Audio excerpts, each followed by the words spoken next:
Hello everyone, welcome back to another episode of r/slash Tales from Tech Support. In today's episode, bad news team, the UK got an inch of snow. Whole country shut down. We're taking their calls. Role perception check. Critical failure. Expensive parts, but don't send them back to the depot.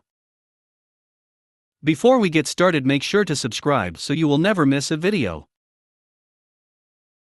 So let's get started. Bad news team, the UK got an inch of snow. Whole country shut down. We're taking their calls. Many moons ago I did my coups for an antivirus company. Did the whole gamut, went from consumer to corporate support, and experienced a veritable rainbow of interactions with callers. The one that sticks out the most in my mind was when the UK got a snowstorm, and we got tapped for their support calls. Okay, you got me. It wasn't an inch. I think it was 3. I can't remember the exact amount, but I do recall most of my team snorting when they were told. To us, that was a mild inconvenience. We were supposed to treat them like regular calls but relax our prohibition on profanity. With American callers, we were supposed to hang up once someone started cussing in any form. UK folks were allowed to cuss unless it was specifically directed at the person on the call, and they got a warning first.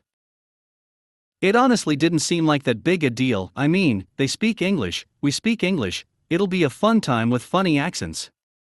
And for the most part, it was. If I got lost in the sauce, I would ask them to back up and slow down, because I'm an American, and we all know they're slow. If you don't get the joke, do everyone a favor and ponder it silently. The folks from across the pond were pictures of magnanimity, and did their very best to go slow for me. Around 5, I was working second shift. I thought this was just going to be some fun. I knew not the linguistic adventure that was waiting for me.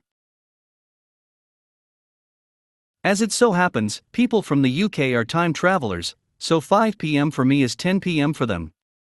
I take my next call, and the voice on the other end of the line is a man who is clearly very upset with a side of moderately drunk, and I am utterly incapable of deciphering anything this man is hurling at me other than the profanity. The profanity came in loud and clear. The other noises this man was making sounded like what happens when an American tries to use English pronunciation on something written in Polish. Lots and lots of consonants and vowels, and no meaningful information communicated. I explained to the man that I couldn't understand him, and he needed to go slow for me because this was getting us nowhere. I recall specifically saying, "I am trying to help, please stop shouting." As it so happens, the man wasn't shouting. His voice went all the way up to 11. He toned it back down once he'd made it clear that he wasn't shouting previously. A brainstorm. Since he could understand me just fine, I asked if there was anyone else home I could talk to who isn't as Welsh. He nearly bust a gut laughing either at my idea or my description, and then more sober ones. I took that to mean he was home alone. That's not going to work. I was almost tempted to go with 1 grunt for yes, 2 for no before I had a second and much better brainstorm. My last call was from a person who was perfectly comprehensible, and it had only been 5 minutes. That guy was super nice, and I'd done a good job helping him fix his problem. Maybe he'd do me a solid in return.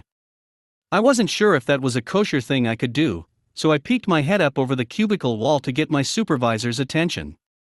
I guess he was listening to my call because his face had a look of existential horror with a side of headache pain. It brightened up considerably though when I floated my idea, and I got the go-ahead. In a tech support call center first, I actually called back my last customer. Happily enough, he picked up right away and asked what was up. I explained the situation with the Welshman on the other line and asked if he might be able to help me figure out what exactly he's trying to say.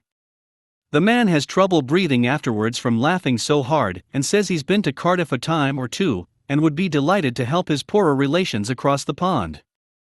Perfect. I conference the calls and all 3 of us are on the line. Irate Welsh noises greet me once I've made sure nobody got dropped. The conversation goes as follows. Angry Welsh noises. I see why you were in a spot of bother. Jovial Welsh noises. Not happening, mate, she's been dead for years. Now what's your issue? Long burst of profanity-laden Welsh noises. Eventually we got his problem sorted with a minimum of fuss and bother.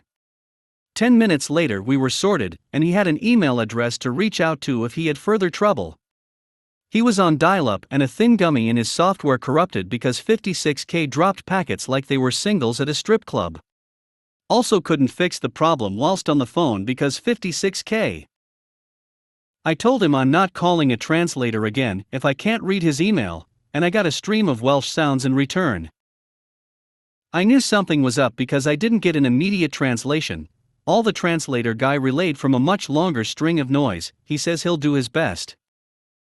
There's laughter over the phone from both UK folks, and then the translator says, "No, you can't say that to a Yank.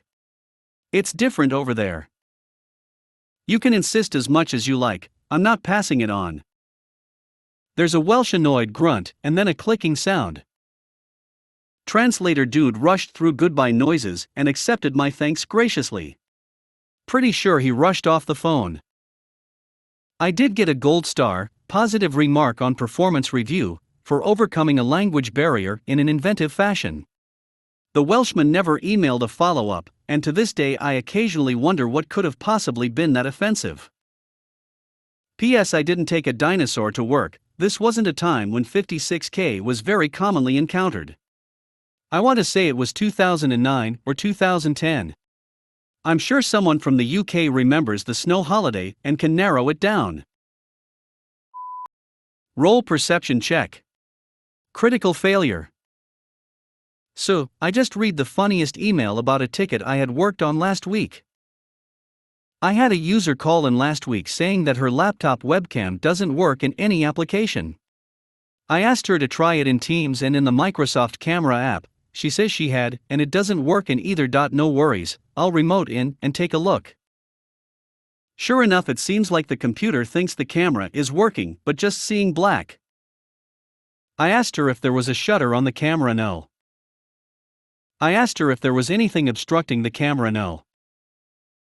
Nothing like a sticker or anything behind the glass of the screen. No. No damage, no nothing. No. I asked if there were any switches near the camera. No. So you can see the camera lens in the center top of your screen, and there is no damage or obstruction. Yeah, it's all clear. Okay, maybe there is an issue with the sensor and the software isn't recognizing a problem with the signal.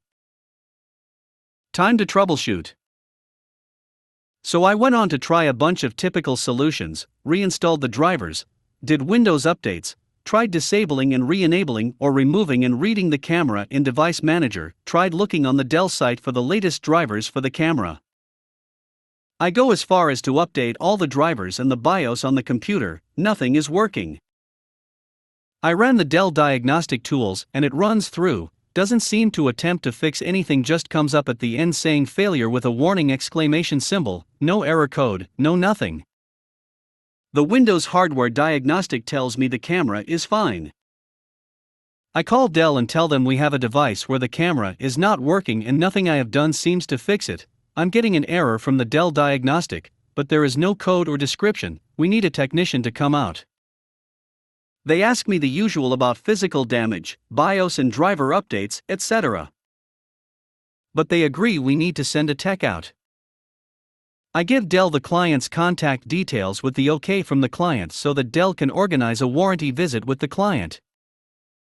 They have called the client to confirm there is no damage and do their own troubleshoot and everything. I get the email Friday to say the technician is en route. Awesome, the client will be happy with a quick turnaround. I finish up for the day as I am on the early shift where I work. Job well done. I just checked my emails today to find the technician's report and opened it because why not? Let's see what the problem was. I want to know if there was anything I had missed or that I could check in future, as you do. Technician's notes. Open the shutter. Open the shutter. You what? I just wish I was there for the moment that the Dell technician walks in, opens up the laptop, and flicks the camera shutter open. I would have loved to have seen the Jackie Chan confused look on his face, and the look of total embarrassment on the client. Lesson of the day: clients are stupid, and there is no winning. Expensive parts, but don't send them back to the depot. Way back in my younger days, I was a supervisor for a bunch of remote service techs. We supported various mini computers, peripherals, printers, data communications equipment, basically anything a customer wanted. One of our customers started experiencing intermittent issues with a disk drive. This was the old days when disk drives were large rack-mounted units connected to the disk controller by a couple of cables. This customer had a bunch of disk drives, so there was a whole forest of cables between the two racks. Our local tech spent 2 days troubleshooting the problem, slowly replacing interface cards in the disk controller, the disk drives, and various cables. Finally, after he changed out 3 or 4 cables, the problem was solved, but he wasn't sure which cable or cables had been the problem. I was talking to him on the phone, now that the problem was solved, and we had time to review, and he mentioned that he was bundling up all the parts he had used in troubleshooting to send back to us. We always did this various logic and interface boards, but cables were expendable. Conversation went something like this. Me: is there a large trash can near you? Tech: yeah, there's one across the room. Me: gather up all the cables and dump them in that trash can. Tech: but, aren't they expensive? Don't you want to test them and see if some are good and go back into stock? Me: and what happens when the problem is intermittent, and we test them, and put them back on shelf, and some other tech gets them, and they don't work? And he spends days trying to figure out what's wrong? Tech: okay, but don't they cost like $100 each? Me: yes. So what? What's your time and the customer's uptime worth? Tech: I get it. Sure, it would have been nice to save the good cables, but simply not worth it.